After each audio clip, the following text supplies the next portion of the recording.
I'm gonna be your girlfriend for a minute. There's something wrong here, and I'm not gonna tell you what it is. You just have to figure it out yourself if you're sensitive enough. And when you figure it out, put it down in the comments below. We'll compare notes. All right, so what I've got is I have a target that's up at an elevated position here. I've got my precision rifle, I have my bipod, and I need to get on target. All right, and I also have some rough terrain.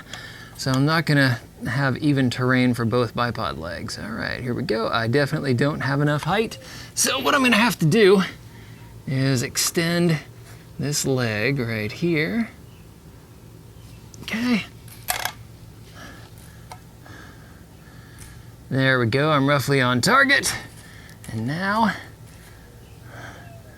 I need to get this thing even. No, I got some cant in it.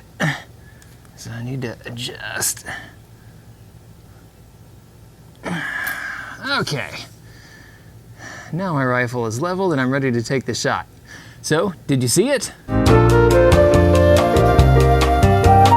Here, let me help point it out.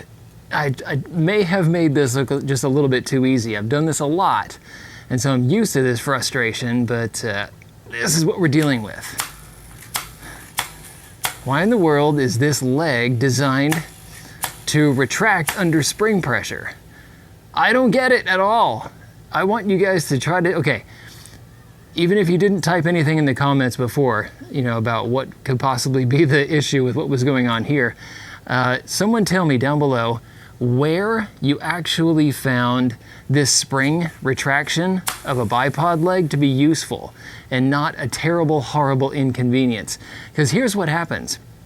This leg wants to collapse, and the only thing holding it back is either the hard retention that you might have knocks that are cut in the legs so it can, you know, kind of hit those spots, or you might have one at the end like on this bipod right here, or you may just be dealing with the wheel tension. But with a rifle like this one, a precision rifle, I can't really rely on those little knocks in the legs in order to hit the right spot. I have to dial exactly what this needs to be. I can't cant this. I can't cant the rifle or else it's gonna throw the shot off. I have to have it as flat and as level as possible so that it doesn't sling the shot off to the side at a longer distance.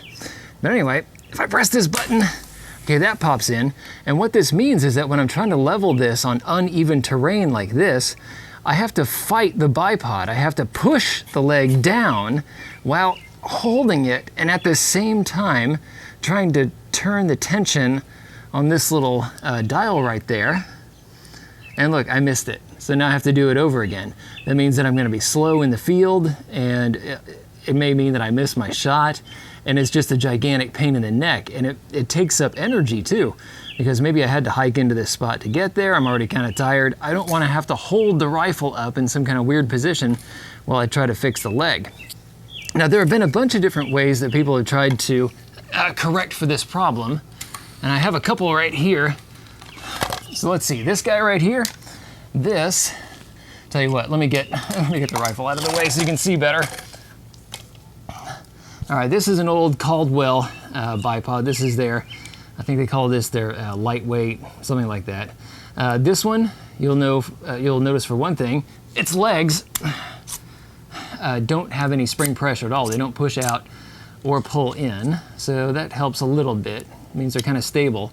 But then this has a head that can cant.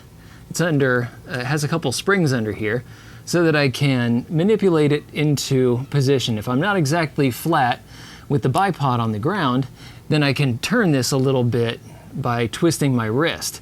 And that is not optimal, as you might imagine. First off, I want the bipod to be as neatly level to the ground and as stable as possible, and not at some kind of funky angle, and then I'm trying to fix it up here. And then for another, that means that there's gonna be a little bit more motion once I finally take the shot. I want this to be, oh, there we go.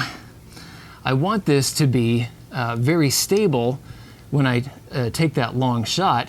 I don't want the gun to be able to twist or do anything weird once I've pulled the trigger, because remember, the rifle actually does move before the bullet exits the muzzle. So this one, it's fine for hasty shots, but not optimal.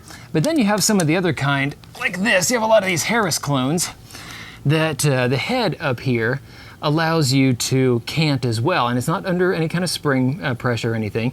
You just kind of twist the rifle to where it's supposed to be, and there's a little dial on the back, so you can crank it down, and it makes everything all stable. And that works pretty darn well. I do like those. This is not one of those. But then you have some that I think have a little bit better position overall, like this cheap little UTG that you see right here. This is a $25 bipod. And yeah, it's a little floppy. It does have some kind of weird things to it, like these pins that attach the legs just keep wanting to walk out. But it does have spring pressure heading in the right direction. So if I let go on these, then it's helping me with gravity. I don't have to try to pull the leg down. And in fact, I don't have to touch the leg at all to get these into a pretty decent position. Now I can just turn these, lock it down, and there, I'm level. Now, I'm gonna be talking about a bipod over here on this side in an upcoming video. The next video that I release is gonna be on a very special bipod that I think is absolutely brilliant. It actually has the problem of the spring retraction, but because the bipod is built in a particular way, it doesn't really harm it. It's actually fine, and I think a lot of you guys will find it very, very attractive. It is more stable than most of the bipods that I've seen out there, and its price really isn't that bad. So yeah, please watch. Now guys, I want to hear from you. Have you out in the field ever dealt with, these different type of leg systems, and how have they worked out for you? What's actually practical? I'm not talking about the range. I'm talking about the real world. Hunting. It's nice when you have smooth grass and everything's kind of level, but even there you can get some difficult situations. But really, I'm talking about when you're in some kind of weird competition like Eagle Eye just did recently. I'll put a video to that, or I'll put a link to that video up here. Or maybe you're on some kind of hunt that involved bipods. If you're a varminter that actually gets down on the ground, tell me what has worked for you and what's been the quickest to actually get out in the field, and if that retraction system has ever worked out for you. In my own opinion, I think it's total garbage, and so unless there's a really good reason down in the comments below for why you would want an auto retract leg, then I'm just gonna post this as a PSA to all the bipod manufacturers out there that at least I don't want auto retracting legs at all, ever. I don't mind if they're kind of static like these, where I have to push and pull to get them to move. My favorite is if the spring pressure is going down, because it allows me to very quickly kind of work with gravity. But just no more spring retraction, please. Thanks a lot for watching, you guys, and I will see you in the next video.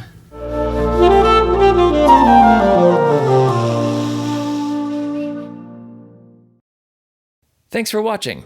If you liked this video, be sure to like, share, and most importantly, subscribe. Even if you didn't like this particular content, go ahead and subscribe. There's probably something coming that's more up your alley. Check out this playlist right here. This is going to have videos in a similar vein to what you just watched. These two videos we cherry-picked for you. And finally, The Social Regressive is on Patreon. So you can become a patron of the destructive arts and earn some goodies while helping us to provide high-quality videos just by kicking us a few bucks a month. Thanks a bunch for your patronage.